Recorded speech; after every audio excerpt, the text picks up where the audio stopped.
everybody, happy Friday and welcome to Collider Movie Talk for movie fans. I'm your host Sinead DeFries and this is the daily show where we bring you the latest news from the world of movies, plus some insight into what it all means. Joining us this morning is your Collider Movie Talk crew. First up, senior producer John Campia. Well, greetings and salutations everybody. Welcome to the best damn movie-related show on the planet Earth, coming to you from right here at the Collider Video Studios here in Burbank, California, and we are so glad you decided to make us part of your day.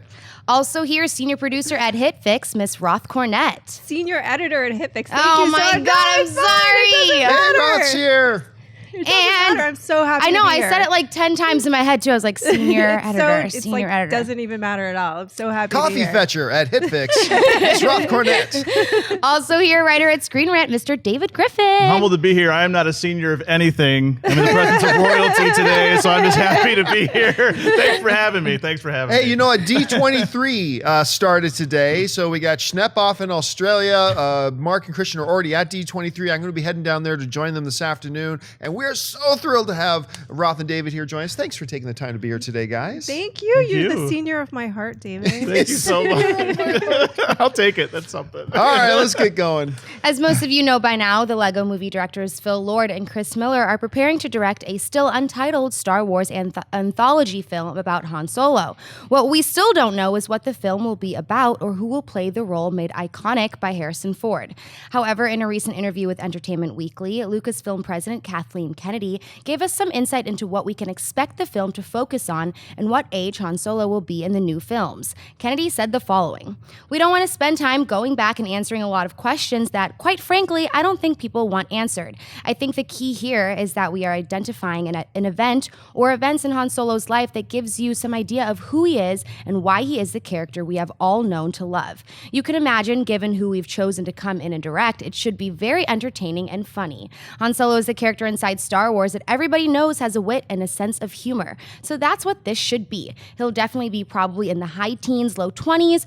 We're not introducing you to a 10-year-old Han Solo." John, what are your thoughts on Kennedy's comments? There are several things that I really like about her comments. But first of all, let me preface this by saying something everybody already knows. I don't like that they're doing a Han Solo movie. Don't get me wrong, it's Star Wars, so I'm going to be their opening day, and I'll probably giggle like a little boy and have a really great time at it. But I don't like that Star Wars continues to make their universe smaller and going back to characters we already know and whatever. But she said a couple of very key things here that I like. And one of them goes to why I don't want a Han Solo movie. She says, we don't want to answer questions that people don't want answered. That's part of the reason why I don't want you doing a Boba Fett movie. Just keep the mystery of Boba Fett. But I do like that she's aware of that. Like, guess what? They unveiled the mystery of Darth Vader, and it kind of ruined Darth Vader in many ways. Like, that's why we just shut out the prequels from our minds. But you know, the fact that she's aware of this and they're operating understanding that gives me some hope. I also was wondering if they might go Harry Potter with Han Solo. I really did. I thought there might be a chance they would do that. I'm very relieved that they're not. Late teens, early 20s. This is also good because it puts us in a different age range for Han Solo than he was in the original Star Wars. So hopefully we won't be comparing whoever's got to play him now to Harrison Ford, because that's a losing fight. So I like the comments, actually. If they are going to do a Han Solo movie, it sounds like they're taking the right approach. I don't know, Roth, what do you think? I'm so lost in thinking about like Han with a wand going, "You shot first, Harry." You know, Shot first, Harry. That's sort of like where my head is at right now. I'm like, I don't know. I kind of love it. I think this is great, and I agree with you. To see a little kid, although it would be interesting to do a Star Wars family film. I mean, not that they're not all family films, you know, but it would be interesting to sort of see what they did if they were able to attack that in a way that worked versus what we've seen previously, which was trying to attack that in a way that didn't work. I don't know if that's really making any sense, but I like that he's a little bit older. I do have questions about doing a Han Solo film because I don't know that anybody but this man captures that character. You know, he changed so much of what was on the page. He embodied him, you know, he gave him lines, those iconic lines, "I know." That's all Harrison Ford. Yeah. So who do you find that can bring that same energy to it? I don't know. So that's sort of what I think is the biggest challenge. In terms of what they're going to attack story-wise, what made him him? Is he kind of a good guy turned bad? See, I know. I think or a bad guy turned good. I think this is pure speculation, not based on anything. Okay, I think it will be whatever moment he and Chewie meet. I think now the in the expanded universe and in the urban legends of Star Wars, Han freed Chewie from an Imperial slave camp, and according to Wookiee rule, he now has a life debt to Han. And if you're asking me like, what event changed the course of Han's life? I think I can think of two things. One, coming into contact with Chewbacca and becoming that lifelong bond with Chewbacca. Second is when he gets the Millennium Falcon. And I don't think they're going to have him get the Millennium Falcon that young. So I'm thinking it's going to be the Chewbacca thing. Quick, fun piece of trivia. Who was the leading guy expected to get the role of Han Solo before it went to Harrison Ford? Anyone? I don't know. Kurt Russell. Oh my God. David, your thoughts on Ken The Solo? great. Wait a minute. That just kind of blew my mind. Let's all pause to honor the greatest, not actual action hero fighter like a Bruce Lee, but the greatest one-line pithy action hero of all time, the great Kurt Russell. Continue. He's still with us, though. Yeah, he's still with us. Let's Doesn't be matter. clear. He's got a movie coming out. Coming out. Yeah. Everything about this sounds really interesting. I'm curious to see how they're gonna cast Han Solo. I think that's going to be the most interesting thing because he's got to embody Harrison Ford. Now, hopefully, you hear most actors when they go into a role that's going to be this big and this crucial, they won't be a copycat. They're not going to look at Harrison Ford films and be like, okay, I need to be him. Hopefully, they'll take on bring their own aura to the film, but it's going to be tough because they're going to cast older. Like think about Catch Me If You Can with Leo. Leo was 28 years old back in 2002 when he did that film, and he was in high school in the beginning of it. So they're going to go older, or you think they're going to cast maybe more around 19 or 20 years of age? Well, here you bring up an interesting thing that is a dilemma for them. See, a lot of times when you have somebody coming in who's going to play a character that somebody else made iconic, whether they're a new James Bond or something along those lines, often it's because it's a new incarnation or it's a reboot or it's a retelling or a restarting of a franchise. No, Harrison Ford is still playing Han Solo. Right. And this is still the same timeline. This is still the same guy. So whoever you're getting to play him also has to be believable that this is the same guy we meet in episode 4 in that cantina a few years later. So it almost becomes incumbent upon them, unlike in a lot of other situations you were pointing out, that you do got to pull off a damn good Harrison Ford imitation. And he's got to kind of look like him a little bit because from 20 to, what was he, in his mid-30s when he shot Star Wars? So it's like you don't change, you change, but not that much. You're like a whole new person when you're 34 years old. He does have to look like, and I think you almost have to get an unknown. You have to have a blank slate to some degree, or as unknown as humanly possible. Let me say Matthew this. McConaughey. Obviously, the continuation of the McConaughey. In the Lincoln. Have it be, what's Kurt Russell's son name? He's the hockey player. Oh, I totally forget. Get him. Let history repeat itself. I think this is my final thoughts. I love the Chewie idea, but what I meant by good guy turned bad is that he was a scoundrel when we met him, and he turned into a good guy. So what if he was a good guy and then something happened to sort of like create a scoundrel out of him? I don't know. But I love the Chewie idea, and let us not forget that Lord and Miller can do anything, in my opinion. They can make any idea work. And I like that they're going for fun and entertainment because look, if you look at the core of Han Solo, that's what it is. Because I admit at first, Lord and Miller, who I think just everything they touch turns to gold right now, when I first heard them attached to Star Wars, I'm like, them doing a Star Wars film? And it gave me pause for a second, but then I stopped and thought, well, who's Star Wars film it? Han Solo. Yeah. Like if this was like, for instance, a Vader standalone film, no, I don't want Lord and Miller directing this film. If this was a Tarkin standalone film, no, I don't want Lord and Miller doing this. If it was an Uncle Owen standalone film, no, I do not want, but Han Solo or Lando. Right. Han Solo or Lando, Lord Miller would knock out of the park. A Lando film. I know, right? That could be totally awesome. slick. Right now they're doing a Lando comic book series on Marvel. So I mean, the thing is, I think we forget how funny those original movies were. There's a lot of great humor in there. So I think Lord Miller are going to be great for that. Wyatt Russell, by the way. If anybody wondered. All right, what's next? As Hugh Jackman continues his daily high-intensity workouts for his upcoming final appearance as the character Wolverine in the still untitled Wolverine 3 film, actor Patrick Stewart is giving us a little bit of insight into the new film.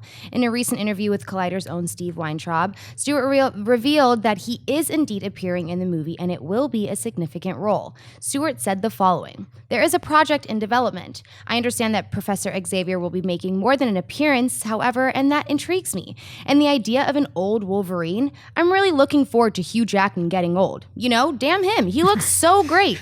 So I'm hoping to see him covered in prosthetics, you know, and then he'll make me look better if that's the case. David, your thoughts on Patrick Stewart's comments? First of all, Patrick Stewart still looks amazing. Yeah. That is a good-looking dude. That for dude his- has not aged since Dune. Right. Yeah, Since dude. he Yeah. was in Dune. You watch the episode of Next Generation, you see him now. Yeah. I don't think he has a little hair on the side anymore, but he looks pretty much the same. Yeah. He ages well. Yeah, So he he's should not so- be jealous of Hugh You know Jackman. what we talked about on Movie Talk the other day? The guy who played the farmer in Babe, James Cromwell. Oh, yeah. That is another dude Dennis. who at some point 25 years ago made a pact with Satan. Yes. And he is not like aged today. Anyway, sorry. So we'll talk about Wolverine. Talk about Old Man Logan possibilities. First of all, it's not been confirmed nor denied that we are getting an Old Man Logan story. But the problem is, we were talking about this earlier, is the licensing and all that, and you know, Fox's bad beef with Marvel. I mean, we can't get the original story that Mark Millar wrote back in 2008, or even the newer version that's going on right now in Secret Wars with Marvel Comics right now. I mean, because there's some cool stuff in that comic. Yeah. I mean, there's a part where Bruce Banner actually consumes Wolverine, eats him, and Yeah. then he gets better and then busts out, and it's like we Yeah. can't do that because we can't have Bruce Banner. Well, you can't, and it would be so awesome to see that actual story because it's so bad. It's insane. You know, it's complete bat sanity, and just the whole consuming people at will. You know, it's like I would love to And a see bunch of that. little inbred Hulk offspring running around. Running Yeah. around. And he uses Iron Man's armor to get back to where he needs to go. I mean, yeah. But what I think that you maybe can do is take the essence of it, you know, and sort of like this, and it sort of fits with what the X-Men is doing in terms of this feudal future in which it's like basically feudal system, Right. and America's divided between two huge feudal lords that are villains, and Wolverine's caught up in the middle of it. I think you can do that. I'm not sure which characters they would use to do that, but I'd love to see an Old Man Logan story. So I hope that's what they're going to do. Where does Professor X fit into this, though? That's a great question, and the answer is it doesn't matter because Patrick Stewart. Patrick Stewart, can I just say, if there is an awards, I want to nominate Patrick Stewart for the greatest human being alive. First of all, online, anytime him and Ian McKellen get together, and they start every once in a while, they do their little Johnson, do all the selfies with it. Those are some of the funnest things to look at online.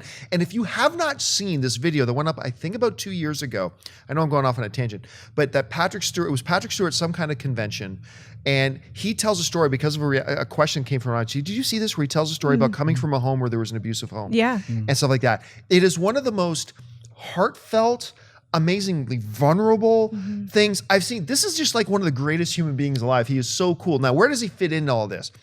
I'm not really sure.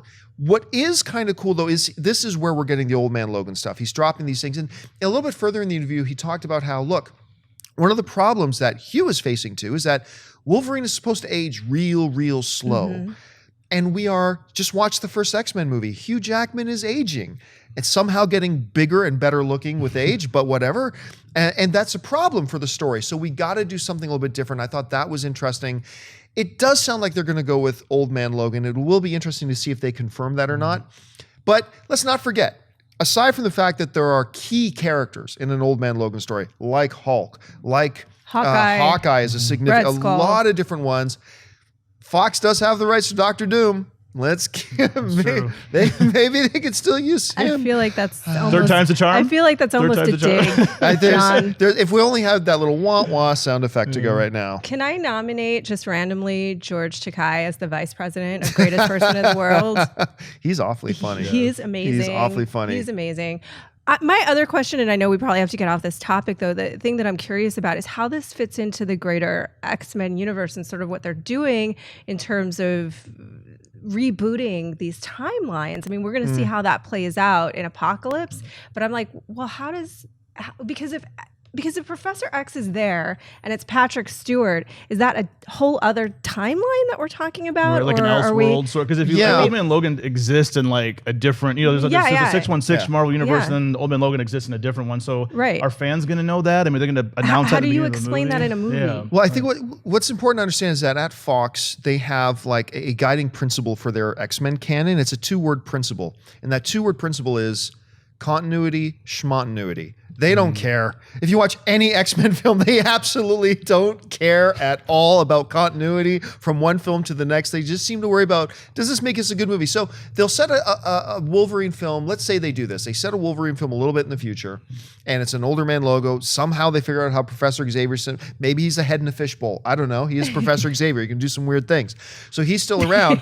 And whether it does or does not fit in with what goes on in Apocalypse, it seems like Fox doesn't care. And normally I would get upset by that. But it hasn't really had negative effects so far. It hasn't bothered us. Has it bothered anybody? Is it bothered No, not anybody me. out there? I'm curious. No, not me. I mean, I think because the stories they're good stories. A good movie is a good movie. That's why I get frustrated sometimes when a lot of the hardcore fans, especially X-Men fans, say like these movies aren't X-Men movies. They don't embody what X-Men is. But I'm like, just give me a good story. You can change up the ethnicities, the gender, but as long as it's a good story, I don't need Superman to channel Superman from 1948. I don't need that version of Superman anymore. That's kind of played out. But I mean, as long as it's you give me the story, give me good characters, interesting plot, that's what I want to see. That's what you want to go to the movies for. It doesn't have to add up to the comics because they can exist as two separate entities. The comics and the stories are always going to be like you watch Lord of the Rings, Game of Thrones. If you only like the books, those words are always going to be on those pages. Just because something's different in the movie form doesn't have to affect the outcome. You just summed up my argument why I don't mind reboots. And it's sometimes nice to see a slightly different interpretation of something you love because it can be surprising. Yeah. Right. All right, folks, we've reached that part of the show now for buy or sell. Here's how this works. In front of her, Sinead's got a few other items in the world of movie news. She's going to run them down. Then those of us at the table are simply going to say whether we buy it or sell it. So, Sinead, what do we got? As most of you will remember, a sequel to the hit comedy Neighbors is currently in development with Seth Rogen, Rose Byrne, and Zac Efron all set to reprise their roles from the original. One significant name that was missing from the original reports was Dave Franco, who played Efron's frat brother and best friend in the original. Now, according to a report in The Wrap, Franco has indeed signed on for the film.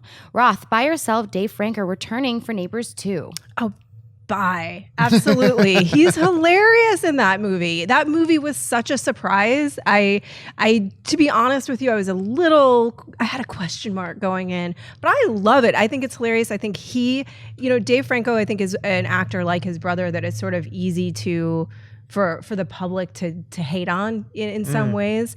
But I think he's so talented and so funny in everything I've seen. So yes, bring it on.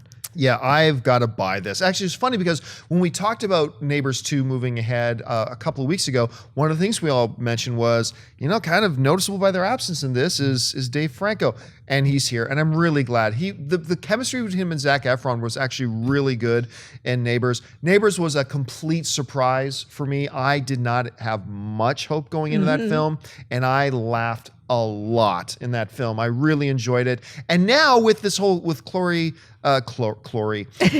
Moretz signing up, and it sounds now, I heard this rumor. I don't know if this is true. Folks, correct me in the comments if I'm wrong on this, but I've been reading that the subtitle of this movie is going to be Sorority Uprising. It's going to be Neighbors 2 Sorority Uprising, where we speculate when Chloe Moretz was signed on to this that now the house next door is going to be a sorority, and it seems that that's confirmed. So let me know if you've heard anything on that title or not. Anyway, your thoughts on Dave Franco's addition to this sequel? I buy Dave Franco, but I'm always with a little hesitation. Comedy sequels always worry me. True. They don't have the best track record, even if you stack the cast. Let's just hope this is more 2022 Jump Street and less Hangover 2. That's what I worry about. And one of my favorite slogans, this is an older movie, just date me a little bit, but best movie ever made about golf, Caddyshack. Worst movie ever made about golf, Caddyshack 2. Yeah. So it's like I hope this goes on the 20. This is a great cast. I love the first one, so I hope that it retains that what it did in the first one. I hope it's good. I hope so. Yeah. I mean, that's a fair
played by Emily Blunt, and her conflicting journey that descends into the intrigue, corruption, and moral mayhem of the borderland drug wars. In the lawless border area stretching between the U.S. and Mexico, Kate is exposed to the brutal world of international drug trafficking by members of a government task force who have enlisted her in their plan to take out a Mexican cartel boss. The film also stars Josh Brolin and Benicio del Toro and opens September 18th in limited release, with the wide release the following week. David, do you buy or sell this trailer for Sicario?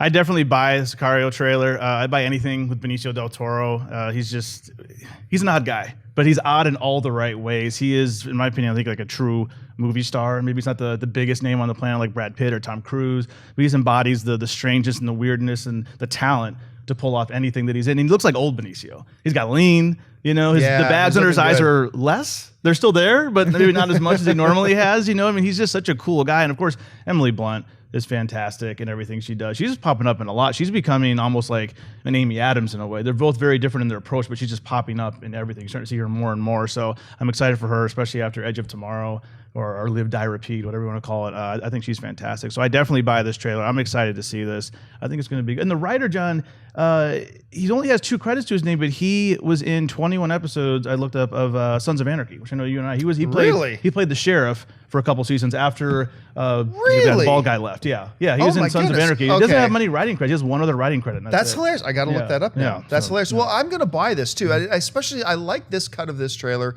better than the first version of the trailer that I saw a while ago, because the first version of the trailer gave away a lot, and I think a very key plot twist. At the first trailer, and this one you kind of get a hint at it, but it doesn't hit you over the head with it. So I like that. You're right, Benicio del Toro. A lot of people forget how talented this guy is, because he can play Mexican drug cartel murder movies, and that he's the same guy who was in Snatch. And he's brilliant. He's also the collector. He is also the collector, which probably my least favorite part of Guardians of the Galaxy. That wasn't his fault. It's the way they went with it. But I like this trailer. You're right. The names attached involved. The drama looks intense. Those scenes in the streets and stuff like that, you could feel the tension even just in the trailer. So for me, it's a buy. Yeah, Benicio del Toro, I just saw him play Pablo Escobar in a movie that was okay. It was Escobar Paradise Lost. It was an okay film, but he was fantastic in it. But I 1,000% buy this movie, and I have from the start. The director, Denis Villeneuve, and I'm doing my best with that. He did Prisoners and Enemy. Yes. And he is attached to the new Blade Runner movie, which is just like a fascinating pick to me, because he really does kind of, I think, his other films capture the tone of Blade Runner, which I'm not actually sure means that it's going to be a great blockbuster success, but I think it'll be an awesome movie. And if you guys haven't seen those 2 films, Prisoners and Enemy, you should check it out. Yeah. He does really interesting work, so I'm all for it. All right, folks, we reached that part of the show now for our weekly segment. Not opening this week. That was yesterday. Box office predictions brought to you by our friends at AMC Theaters. We're simply going to go around our panel here and try to predict what will be the number 1 through number 5 box office movies come Monday. I will lead us off. I will start us off this week with my box office predictions, and so here they go. Coming in number 1 this week will be Straight Outta Compton. This is a solid movie. Should go see it. First 2 acts alone are worth it. Falls apart a bit for me in the 3rd act, but whatever. First 2 acts are so good. That scene at the Detroit concert is going to be one of my probably top 10 favorite scenes of any movie this year. You got to run out and see it. I think number 1 is going to be Straight Outta Compton. Coming in 2nd place, I believe will be Mission Impossible Rogue Nation. I think it's going to hang in there for the number 2 spot. Coming in number 3 is actually my favorite movie opening this week is Man from U.N.C.L.E. I like this movie a lot more than I thought I would, and I think I like it a lot more than most people do. But for whatever reason, it just absolutely, totally worked for me. Coming in number 4 will be Fantastic Four. We'll hold out there for those who are morbidly curious about all the disaster talk that's going on around it. And I think coming in number 5 this week will be The Gift. So it's going to be Straight Outta Compton. It's going to be Mission Impossible. It's going to be Man from U.N.C.L.E. It's going to be Fantastic Four, and it's going to be The Gift. That is my prediction. But before you put all your money on me, don't forget I totally botched last week's box office prediction. Whiffed completely. Anyway, David, what about you? How's the box office going to shake out on Monday? I believe very similar to yours, John. I'm going to go with. I think Straight Outta Compton as well. I think that's just getting such good buzz. Everybody loves it. I know most of you, a lot of people here have seen it. I have, and I'm going to see it today, actually, right after we finish shooting this. So I'm going Straight Outta Compton. I think I'm going to put Mission Impossible at 2. I think that's still going to get some really good business. Put Man for Uncle at 3. I'm going to actually move up. I'm going to do the Gift over Fantastic Four. You're probably right. Just because of how bad it is, I don't think anybody wants to go sit. No, but like I said, maybe morbid curiosity. People are just going to pay just to see, like, is it really that bad? Is everybody saying it? And then conclusion, Fantastic Four will be in the number 5 spot. spot. What about you, Ralph? I'm going to agree that it's absolutely going to be Straight Outta Compton as number 1 with like $40 million. I think it's going to do great. I'm going to say number 2 is Man from U.N.C.L.E. Hope you're right. 3 will be Mission Impossible. Number 4 will be Fantastic Four. Number 5 will be The Gift. That is my prediction. All right, 3 different predictions for it. So make sure you tune in on Monday and find out how the box office actually shook out to see which of us were right and which of us, probably me, were dead wrong. All right, folks, we reached that part of the show now for Mailbag. This is how it works. Listen, folks, if you've got a topic or a question you'd like us to address on the show, just email us anytime at collidervideo@gmail.com. We try to take a couple of your questions every day. So, Sinead, what's in the mailbag today? Berinda Powell writes, "Hey guys, I just watched the trailer for The Hateful Eight and I realized that Christoph Waltz isn't in it. I always assumed that he was supposed to be in it and I thought that it was confirmed that he was. Do you guys know what happened? Was that even true? Thanks and keep up the good work." Look, you can be forgiven to just automatically assume a new Quentin Tarantino movie will have Christoph Waltz. The last 2 films of his had Christoph Waltz, and it ended in Academy Awards all around. So you're be forgiven for that, but he was never going to be in this film. That was never a part of it that he was ever going to be in it. And I believe there was an interview with Christoph where he basically talked, you don't just put me in it to be in it. There wasn't a role that was best for him to play. And that's the important thing.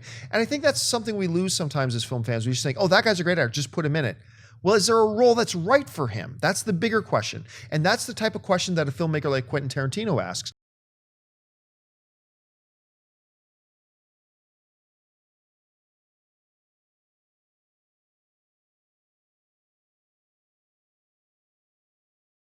Him to play.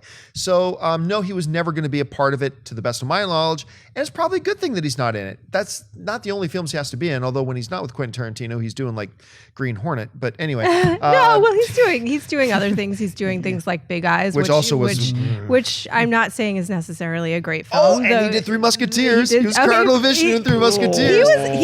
He was good in Big Eyes. So those were great performances. We can argue about the movie and we'll probably be on the same page ultimately. Yeah, I agree with you. You don't want something to become sort of distracting stunt casting. And he was just like, look, I like the idea of being a player with people, but I don't want to be a player just to be a player. It's got to make sense. And it didn't. I cannot wait to see that movie. I cannot wait to see that movie with the incomparable Kurt Russell. He's a man. I think it was an interview. I think he said he didn't want to be a groupie. He must want to be a groupie. He didn't mean that in an offensive way. I think he's just saying, he's like, look, I got my Academy Awards, both of them from the Tarantino films, but Tarantino didn't make him a great actor. He brought out, he put him in a role that, just showed how good he is, showcased his talents, but he didn't make him a good actor. He was a good actor before that. I understand. I mean, you look at guys like, is it Michael? I always mess up his name's Madsen. Or not Madsen, Madsen. Let's get those together. Madsen, he's good. He's got a lot of, you look at his IMDb, a lot of credits, but a lot of those are associated with Tarantino films. You kind of think of him, you do think of Tarantino, even though he's talented. I feel like he's not as good as Christoph Waltz is. He's not as diverse. He can't play the villain on Spectre on the new James Bond film, I don't think. So I think some of these guys get their careers from Tarantino, as opposed to Waltz, not so much. All right, what's next? Aaron writes, "Hey guys, greetings from Germany. I love your show. My question is about the upcoming Hansel and Gretel Witch Hunters sequel. I'm one of the few people who actually enjoyed the first one, mainly because of Jeremy Renner and Gemma Arterton in the leading roles, With Renner being in 3 big franchises right now, Avengers, Bourne, and Mission Impossible, and Gemma successfully doing more smaller films, do you think that they would return for such a silly, fun, over-the-top movie like Hansel and Gretel 2? Thanks and keep up the great work." I am also one of those people where I will not go so far as to say I really liked Hansel and Gretel. I'll go as far as to say it wasn't nearly as bad as I thought it could have been. There were, I thought, redeeming qualities about Hansel and Gretel. I had some fun in it, as a matter of fact. Now, when you ask the question about, do I think they would return? The answer is they got no choice. This is why when studios have films that they think are going to be franchises or could be franchises, when you're going to sign up, they make you sign a contract that says we agree to appear in up to 3 Hansel and Gretel movies, or up to 4 Marvel Cinematic Universe movies, or up to 5 Star Trek movies, or whatever the case may be. These studios make you sign a multiple film deal. That doesn't mean those films are going to happen, but it means that if they decide to make Hansel and Gretel 2, working around your schedule, once we work it around your schedule, you got to come back and play them. So and for all the interviews and talk I've seen Jeremy Renner talk about Hansel and Gretel, from everything I understand, he actually had a lot of fun shooting that movie. And he really liked working with Gemma. I thought she was actually really good in the movie. I thought she's could be the next action female star. Yeah, she really stood out in that film, which says something when the film's not all that great. But the answer to your question, would they come back? The answer is they have no choice. Yeah, that's what first of all, she looked like she was painted from the angel's wings. She is so beautiful. Yeah. And she's such a good actress. She's got such a great presence. I don't think she's had her right vehicle yet, but I can't wait to see it when she does. This movie, yeah, to your point, that's what I was going to say. Well, they probably don't have a choice if they're contracted to, which I'm sure they are. This movie made, I think, roughly I'm looking at Box Office Mojo, around $226 million worldwide. It was on a very modest production budget. It was about $50 million. So the likelihood of a sequel is there. It doesn't mean it's going to happen, but it certainly could if it's considered financially viable.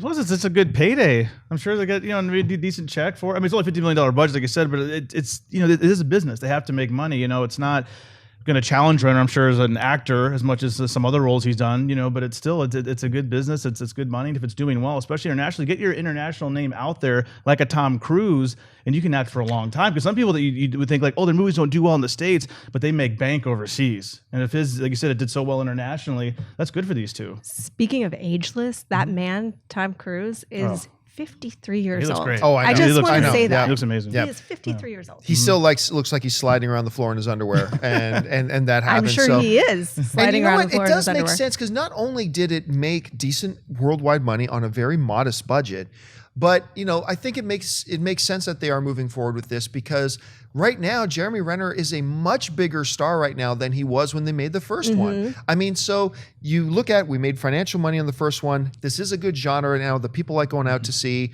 and we got a guy who's now a bigger star now than he was before. Yeah, you figure out a way to move forward with it. Yeah. I think that's probably what they're doing. Hey, listen, folks, that will do it for us for this installment of Collider Movie Talk. Thank you so much for joining us. But listen, I want to let you guys know, too, if you're looking forward to that new film, American Ultra, that's opening up here soon, check out our Collider Video YouTube channel or head on over to collider.com. We are debuting an exclusive red band action clip from the film that's actually a really, really cool clip. You'll want to make sure to check that out. I want to make sure to remind you guys that lots of great films are playing at our friends AMC Theaters right now. Head on over to www.amctheaters.com for all of your theater showtime and, of course, your movie ticket information. If you want to listen to an audio-only podcast of the show, just search on iTunes or your favorite Android podcast app and just search for Collider or Collider Video and you'll find our podcast there. And most importantly, subscribe to this YouTube channel. Over 100,000 of you in just a month already have. Thank you so much for your support.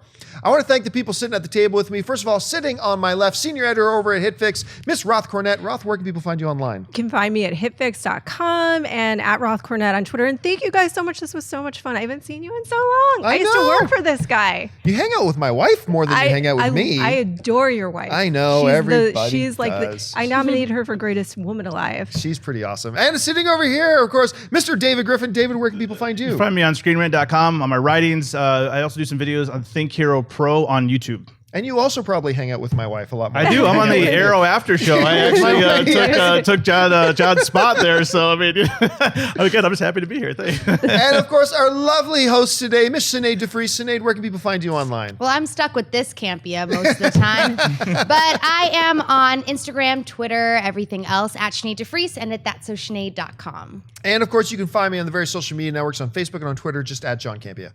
Thanks a lot for following us, guys. My name is John Campia for Collider Video. Until next time, bye-bye.